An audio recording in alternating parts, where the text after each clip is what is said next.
The Right Side with Doug Billings. Hi, ladies and gentlemen. Welcome to the set of my show, The Right Side. Doug Billings here with you today. December 19th, 2025, the release of the Epstein files. And this is not just some dusty archive dump, my friends. This is a reckoning, and it's here. Hundreds of thousands of pages, okay? Flight logs, emails, photographs, investigative records, straight from the Department of Justice, all thanks to President Trump's Epstein Files Transparency Act. He signed it into law last month, as you recall, and now under Attorney General Pam Bondi and FBI Director Kash Patel, the light is shining on one of the darkest corners of elite corruption in our republic. Over 1,200 victims, more than 1,000, imagine that, girls and women, mostly minors, who were brutalized by this monster and his network. Their names in the files are redacted, of the victims I'm talking, and that's as it should be. We want to protect the victims. That's what we do with MAGA and America First. We protect victims. Now, the powerful perverts who partied with Epstein while he trafficked innocents. I've been telling you about this since the day I started the show in December of 2020. After the 2019 suicide, quote unquote, of Jeffrey Epstein. The files confirm Trump is not anywhere to be seen in these files with regards to criminality. None, and I mean zero, of the victims have called him out as doing anything nefarious. There's no evidence of murder or blackmail in these tapes and in these files, but there's plenty of smoke around why this guy, Epstein, skated for so long under the Democrat Party watch. It was the Biden Department of Justice, ladies and gentlemen, that dragged their feet while the deep state was crying about national security. It's a national security issue, Doug. That's why we can't release the files. Yeah, sure. The national security issue. Wink, wink. Yeah, okay. Yeah, right. But Trump, he promised transparency, and that's what he's given us. Deputy Attorney General Todd Blanche said it the best, I think. Never in American history has a president or the Department of Justice been this transparent. Democrat administrations refused to provide full details, but President Trump is committed to full transparency. Boom, ladies and gentlemen. No matter what the Krasenstein brother kooks tell you, that's America First in action. And this release is not the full drop yet, my friends. This is just the initial download. Photos, emails, grand jury transcripts. All of that from Epstein's Florida plea deal. I'll get to that in a minute. And from Ghislaine Maxwell's trial. And there will be more files coming before the end of this year. Now, the reason they're releasing these in a drip is because there are active investigations going on, including Bondi's probe into New York and Epstein's ties to the Democrat Party there. You see, folks, that's why you cannot have, I want justice now. We're not doing this fast enough. Trump and everybody campaigned on draining the swamp, and by God, we're not seeing perp walks. We're not seeing people in handcuffs. Calm the hell down. Come in off of that ledge of panic and intellectual immaturity back into the room of reality, ladies and gentlemen. We do not make up fictitious charges, and we do not resolve the tyranny of the radical left by imposing some version of conservative tyranny. We build cases on truth and on facts. We build cases that are airtight and that are resistant, if not completely immune, to the appeals process so that they don't get overturned or thrown out. Building strategic, legitimate, and bulletproof cases takes time. For the love of God, it's only been 11 months. If I see one more influencer or podcaster calling for the head of Pam Bondi or Kash Patel, I'm going to call them out. Stop it. You need to channel that energy to getting our side to show up to vote at the midterms. And when you talk about that kind of nonsense, it does the exact opposite. There's been mountains of things that have been accomplished in these 11 months. And what's already out are more than a dozen politically exposed people and government officials who are either named in these files or pictured in them.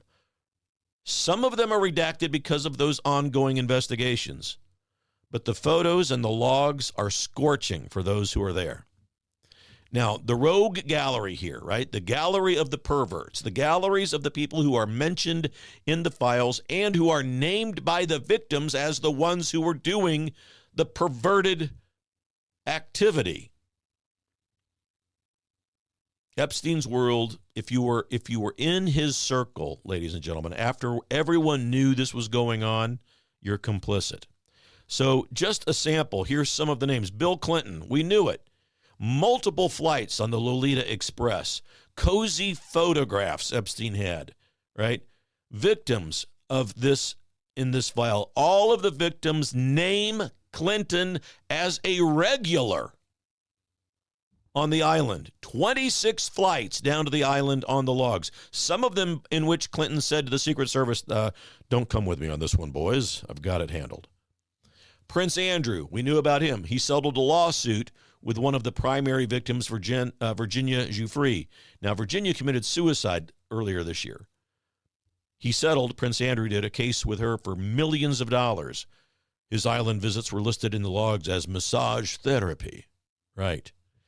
Alan Dershowitz, Epstein's lawyer, accused by the victims of abuse. The victims have accused him, and he fought tooth and nail to fight the unsealing of these documents. Bill Richardson is the late New Mexico governor. He was named in victim testimony. Jean-Luc Brunel, a modeling scout who supplied dozens of girls to Jeffrey, was accused of rape. Now, he was suicided in jail. Then Larry Summers, he was Clinton's Treasury Secretary, who actually emailed Epstein for romantic advice after Epstein was convicted. Unbelievable.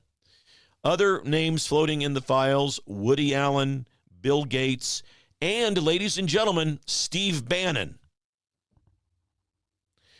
We call them all out. If they're in the files in some sort of a nefarious way, we're going to call them out. Now, Trump, nothing.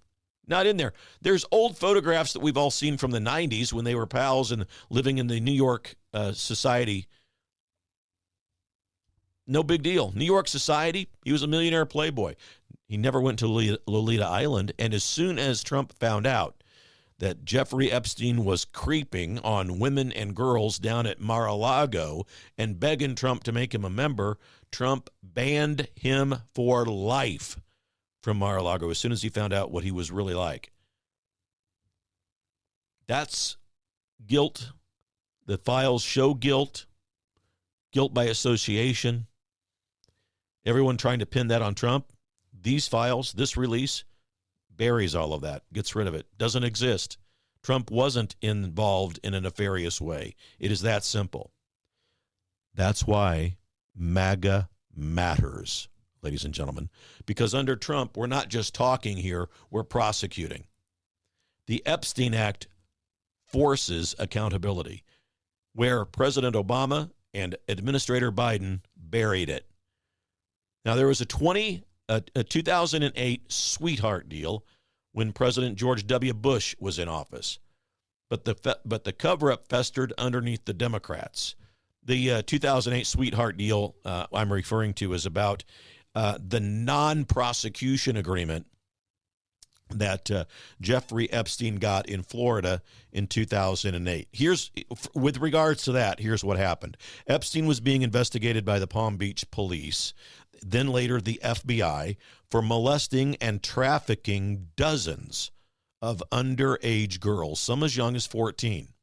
The United States Attorney in Miami at that time was Alexander Acosta, who was appointed by President George W. Bush, all right? He served in that role from 2005 to 2009. Instead of facing federal sex trafficking charges that could have put Epstein away for life, Acosta's office cut a secret deal. Epstein pleaded guilty to state court to low-level prostitution charges, one count of procuring a minor for prostitution, and one count of procuring an adult for prostitution. So for that, he served 13 months in a county jail, but he had lavish work release privileges. I mean, he was out of his cell basically 12 hours of every day, 6 days a week. And the deal also granted him immunity from federal charges, federal prosecution. And it forbade and it gave a break to any unnamed potential co-conspirators. A clause and an agreement that would almost never be seen in today's world. The victims were deliberately kept in the dark about the deal even after it was signed, and that violates law. It violates the Crime Victims' Rights Act. So, yeah, the plea was negotiated under George W. Bush while he was president. Alexander Acosta, Bush's appointee, was the U.S. attorney at the time. Now, that's why it's actually called the 2008 Sweetheart Deal under Bush. But later, when Trump became president, just to be perfectly clear here, folks, he made Acosta his labor secretary. And during that time, Acosta continually defended that deal that he made under President Bush until he was forced to resign in 2019. Because the full extent of how thoroughly he was involved in that deal and what Epstein was really like came to light. So now, Bondi is probing Democrat ties. Justice that we are searching for has got to be airtight. It's got to be immune to appeals. Remember, the radical left threw fiction at President Trump, made up junk, not even with grand jury testimony. And it didn't stick. It all got overturned. It got thrown out on appeal. We don't want that. Folks, it's been 11 months. When you see the podcasters and the so-called influencers saying, we need Pam Bondi's head on a platter. We were lied to as a MAGA movement. This is ridiculous. We've seen no justice in 11 months. Those people are on the ledge of intellectual immaturity. Invite them. Now, be gentle because they're on our side. We don't want to scare them away, but we need to remind them, come back into the room of reality. Take a deep breath. Calm down. It's been 11 months. We need cases to be built on fact, logic, truth, and legitimacy because we do not want them to be overturned. Truthfully, if I see one more podcaster or influencer out there saying, I want the head of Pam Bondi I'm going to call him out by name. It's ridiculous. America first means victims first. Those 1,200 and plus names are shattered lives. And it means exposing the two-tier justice system that the radical left communist socialist, formerly known as Democrat Party, gaslights and projects on us, saying that we use and engage a two-tiered justice system. It's them. We've got to expose that two-tiered justice system that let Epstein's jet fly chock full with Democrats and liberals, and kids' lives were wrecked. The innocence of children lost forever because of the horror show that went on the plane and on the island. And Trump is delivering. He's draining the swamp in real time right before our eyes. This is why the radical left does not and cannot cope with what's happening. It's why they resist so vehemently. They have no countermeasure to any of this. Their plan of chaos and fundamentally transforming America, which means away from God and the founders, by the way. That's the dark Messiah Obama call to transform America. We don't need to be transformed. We need to be reawakened. So hit the switches, follow, like, share this show. Subscribe to my YouTube channel, ladies and gentlemen, at The Right Side, Doug Billings. And on X, at Doug Billings. Okay? YouTube is at The Right Side, Doug Billings. Subscribe to that channel. It's free. And head over to DougBillings.us in case you want to prayerfully consider contributing to the program. I never charge you to watch this show. But if you want to contribute, DougBillings.us. And if you want a personal message, book me on Cameo. Ladies and gentlemen, we are in this thing together. Please believe that. For the Republic. Cheers. The Right Side with Doug Billings. Hi, everybody. Welcome to the set of my show, Doug Billings. Hey, my good friends at EMP Shield, that's Electromagnetic Pulse, in case you're from Raytown, Missouri. Electromagnetic Pulse. could wipe out your home electrical system, could wipe out your vehicle. And thanks to the radical liberal agenda that was put forth under Administrator Biden and Vice Pretender Harris, there are lots of people in this country who want to do us harm. And maybe an EMP device would be their chosen weapon. But EMP Shield gives you a device that can protect you. This little baby here goes on your home outlets, a computer, a router, whatever you want to protect. And then they also have a larger model like this. You can still hold it in the palm of your hand that goes on your vehicle battery so that you can get out of trouble from point A to point B. EMPshield.com. Promo code Doug, ladies and gentlemen. Save yourself. Save your property. EMPshield.com. Promo code Doug. We're in this together, folks. Believe it. For the Republic. Cheers. The Right Side with Doug Billings.